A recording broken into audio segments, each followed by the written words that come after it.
Sure, do not listen to the guy who wants you to stop eating unnatural chemicals, or drink fluoride, which can cause brain damage, or wants vaccines to actually have rigorous testing. But be sure to obey the medical industrial complex that profits off of you being sick. I am sure that such people have your best interests at heart. Technically, since President Trump is not Catholic, Pope Leo XIV would not be hearing his confession. Like eliminating the tax on overtime and tips? Allowing the poor in America to keep their money? Or rescuing people from places where all of their property is taken? Or getting factories to return to America where there is not slave labor? In fact, President Trump is actually ahead of schedule, since his only obligation is to America. Musk derangement syndrome is really getting bad lately. Cartoonists like Ms. Sorensen loved Elon Musk and his achievements.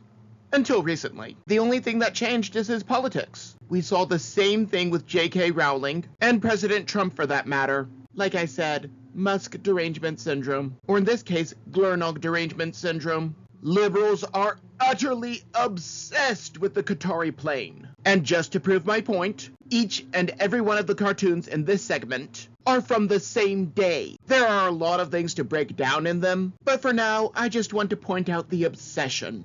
It is honestly not very healthy. Then again, these are the same cartoonists who have cried Russia since 2015. Yes, because protecting the drinking water is a constitutionally vested power. And without federal authority, there would be no state or local governments who would inspect things, or private companies that would make a fortune purifying the water. In the latter two instances, locals realize that it is in their best interest to protect themselves. This is why water from different parts of the country tastes so different. And they are not getting their orders from the EPA, or Lee Zeldin for that matter, on how to do things. He did not surrender. All of these other nations came to him offering deals. And when it comes to China, both countries mutually agreed to a truce. Good effort, Mr. Rogers.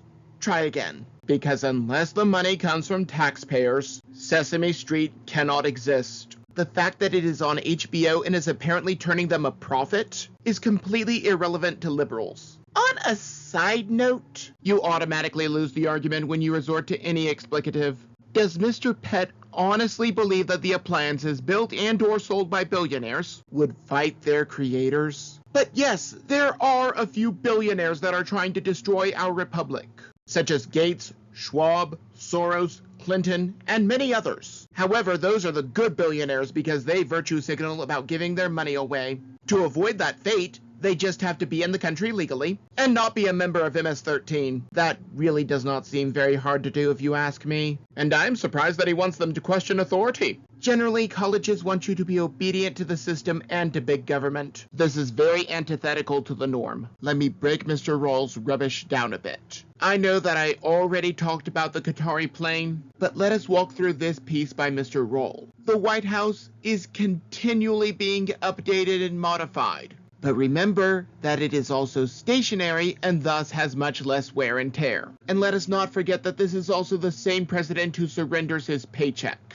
and could have stayed in an even nicer mansion, but chose to fight for America instead. The fire damage was completely repaired and thus completely irrelevant. And the plane, because do not forget the false comparison here, actually no, he does not get to keep the plane. The State Department keeps and maintains Air Force One. This is from Mr. Roll, who believes that government should be as big as possible, ignoring constitutional limits on federal power, as opposed to President Trump, who is cutting federal power. Mr. Roll just loves his rubbish. Our country has been ruined over the course of decades, and it will not be fixed overnight. However, with the massive tax breaks and Doge cuts, it is worlds better than what Kamala Harris would have proposed. I mean, just look at all of the programs that she wanted without a single proposed cut. She would not consider cutting any program, even if it was harmful. This Democrat scare tactic is getting old. Not that it will stop anytime soon, but it is getting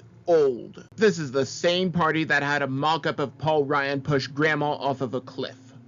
For reasons. The idea of letting people keep their tax dollars, or letting Medicaid be delegated to the states, never crosses their minds. It has to be federal control, or you are letting everyone die.